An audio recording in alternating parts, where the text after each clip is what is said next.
Thank you very much, sir, for giving me this opportunity to respond to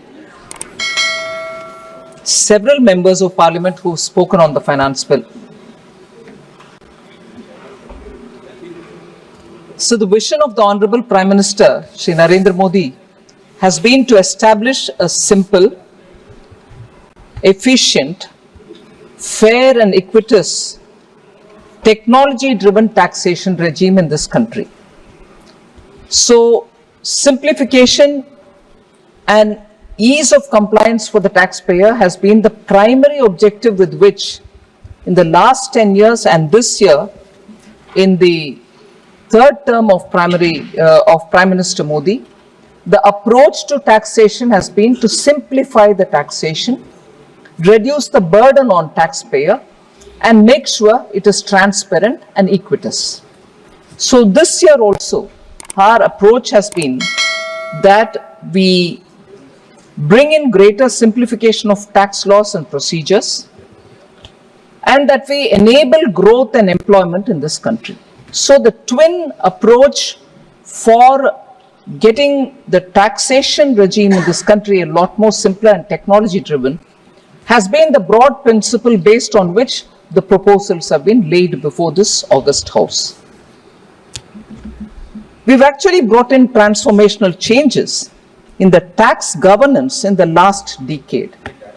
So without drastically increasing taxes and minimizing litigation, we have actually helped, I would think, in bringing a simplified taxation regime, greater transparency, ease of compliance, and driven by the trust we have on the taxpayers. So several members have spoken about tax burden on the middle class. I'll of course come a bit later to talk and to respond to individual honorable members who have spoken on specific issues. But broadly on this issue of burdening the middle class, several members have spoken, but I would just take some names. Other names will come when I respond in specific. Amar Singh ji, Arun Nehru ji, Neeraj Maurya ji, Supriya Sule ji, Tanuj Punia ji, Sachidanandam, Honorable Member, and also Honorable Member Avinash Reddy ji have all spoken about the burden on the middle class, taxes not really being reduced on them, and so on. In general, I want to put forth before you, sir, that the specific items on which I would propose, and I believe that middle class stand to benefit. So I will name them, specify them. In 2023, sir, the slabs for personal income tax were significantly liberalized. All taxpayers had reduced tax liability of 37,500 rupees. This government has again revised slabs in the new regime even now in this budget. Certainly this has an impact on the middle class, I would believe. Standard deduction for salaried employees has also been increased from 50,000 to 75,000 in the new regime in this budget.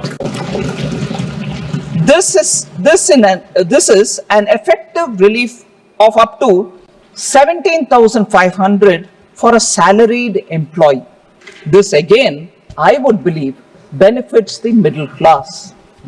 So further, deduction on family pension for pensioners is proposed to be enhanced from 15,000 rupees to 30,000 rupees. For salaried employees, deduction on employers' contribution in case of employees who are in private sector and public sector banks, those who are opting for the new tax regime, has been raised from 10% to 14% in this budget. Again, middle class stands to benefit from this as well. Sir, in specific, in the last 2 years, substantial relief has been given to the middle class.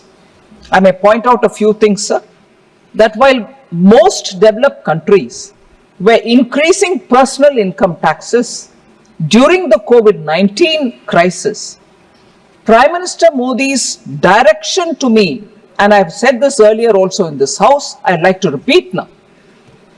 Prime Minister Modi's direction to me was totally in contrast with what was happening in developed countries. No tax on our citizen to meet the COVID expenditure.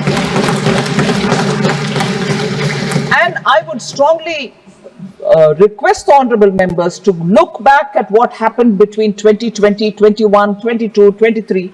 We have not increased the tax at all, sir. Effective tax on an income of 15 lakh rupees, I'm taking it as an example. Effective tax on an income of 15 lakhs was reduced to 10% in 2023 and has been further reduced this year as well. So I want to make this point clear, sir. Again, I would strongly believe this would certainly help the middle class. Again, sir, I would like to remind through you, sir, the August House, that from the days of tax terrorism, when we were accused in 2014, saying do something immediately because tax terrorism is affecting the middle class and small businesses, and the rent-seeking approach of a few in the service had really hurt many of the taxpayers, and this was one of the biggest challenges before this government earlier in 2014, again in 2019 when we're trying to bring in the faceless system.